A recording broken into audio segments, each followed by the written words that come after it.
Today I'm going to be working on this Spear and Jackson. This is a mid 1850s or 1840s, 1850s Spear and Jackson. It's an English saw. This is a rip cut, and something neat about this, the teeth start smaller at the beginning so you can start your cut easier. Then as you go down towards the end, your teeth get bigger for a massive cut.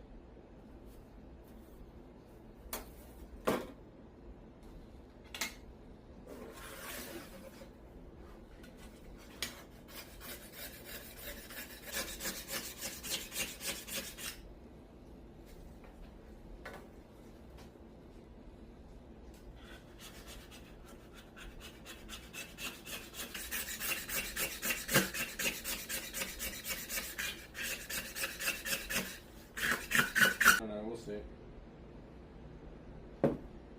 I like these old split nut saws.